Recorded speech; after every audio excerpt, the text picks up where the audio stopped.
যারা মেডিকেল ভিসার স্লট পাচ্ছেন না বা অন্যান্য ভিসার স্লট পাচ্ছেন না, তারা কম টাকায় বিভিন্ন এজেন্সির মাধ্যমে স্লট নিয়ে চেষ্টা করেন ভিসা করার জন্য। কিন্তু এই ক্ষেত্রে কিন্তু অনেকে প্রতারিত হচ্ছেন, অনেকে লোকলজ্জার ভয়ে কিছু বলছেন না।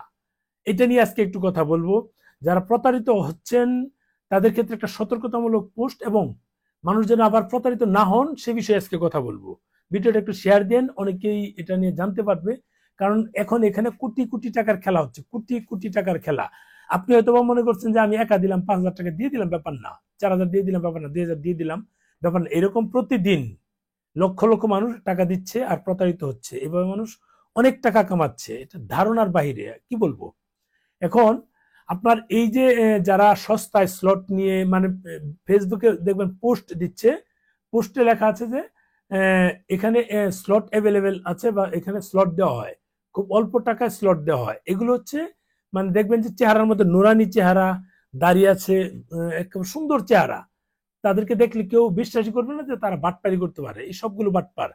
যারা স্লট দিচ্ছে কেউ মানে ফেসবুকে প্রচারণা চালিয়ে স্লট দিবে না, এমনিতেই তাদের ওখানে লোক যায়। যারা বিশ্বস্ত এমনিতে লোক যায়, যারা অবিশ্বাসী, যাদের ট্রাস্টের কোনো জায়গা নাই, বাটপারি করে তারাই ফেসবুকে বা বিভিন্ন গ্রুপে, ইন্ডিয়ান অনেক গ্রুপ আছে, গ্রুপে দিয়ে তারা এই লোকগুলো আকৃষ্ট করে করে তারা যখন কল দেয়, কল দিলে বলে 2,000, কেউ বলে 3,000, কেউ বলে 4,000, এই করে তারা টাকাগুলো নিয়ে নেয়। এই করে তারা টাকাগুলো নিয়ে মানে পরে এই নাম্বারগুলো ব্লক করে দিচ্ছে। এখন এইসব ক্ষেত্রে কি করবেন, এটা আপনি বুঝবেন কিভাবে এগুলো মানে চিটার বা বাটপার।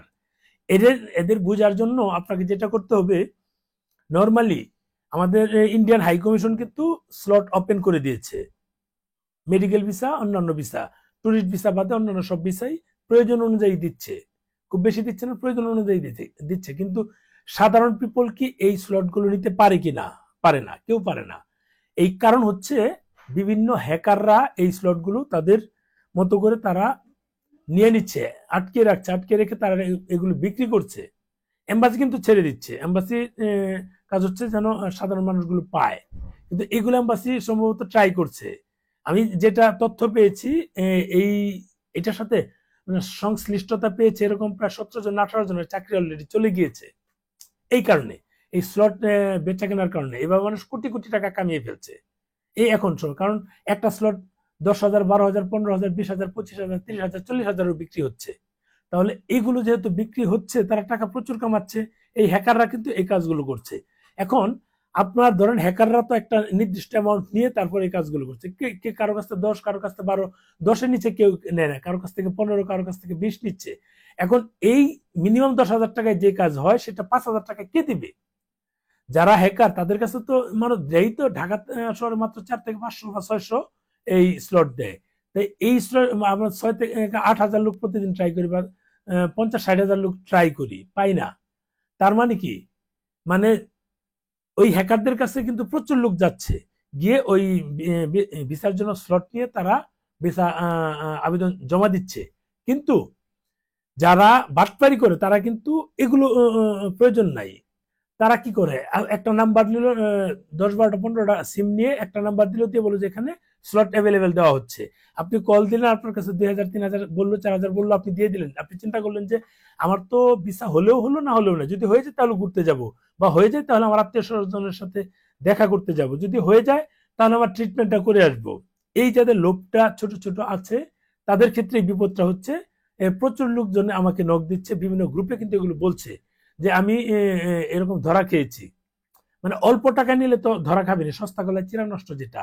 আপনার যারা বড় হ্যাকার আছে তাদের মাধ্যমে কিন্তু এটা অনেকেই নিচ্ছে। আর যারা ছোট ছোট হ্যাকার, হ্যাকার না, ছোট ছোট টাকায় যারা অফার দিচ্ছে, এরা কিন্তু বাটপারি করছে।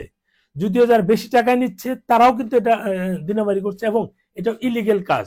কিন্তু যাদের ভিসার প্রয়োজন, যেমন চট্টগ্রামের একটা উদাহরণ দিয়েছিলাম যে 1,20,000 টাকা দিয়ে যে ছেলে ভিসা করেছে, সেই ছেলের হাতে সময় 5 দিন না 7 দিন আছে, 17 লক্ষ টাকা সে ওখানে জমা দেওয়া। যদি এই ডেট 1,20,000 দিয়ে না নেয় তাহলে কিন্তু এটাও তার জন্য বিপদ হয়ে যাবে। পুরো 17 লক্ষ টাকাই তার মার যাবে, অথবা একটা নির্দিষ্ট পরিমাণ টাকা কেটে রেখে দিলে তার অনেক টাকা চলে যাবে। যদি এই এম্বাসি থেকে টাকা ফেরতও দেয়, কিন্তু সব টাকা ফেরত পাবে না। সে এই চিন্তা করে কিন্তু 1,20,000 টাকা দিয়ে ভিসা করে যাচ্ছে, যদিও ইলিগেল, কি করবে? আগে তো আমাদের বাঁচতে হবে, আমরা তো পুরোটাই করাপশনের উপর যাচ্ছি। আগে সরকার করাপশন করছে, এই সরকার ব্যাপক আকারে করাপশনের সঙ্গে যুক্ত, যখন তারা বের হয়ে যাবে তখন কিন্তু আমরা সব ধাপে ধাপে ধীরে ধীরে সব খোলাসা হয়ে যাবে যে এরা কতটুকু করাপশনের সঙ্গে যুক্ত ছিল।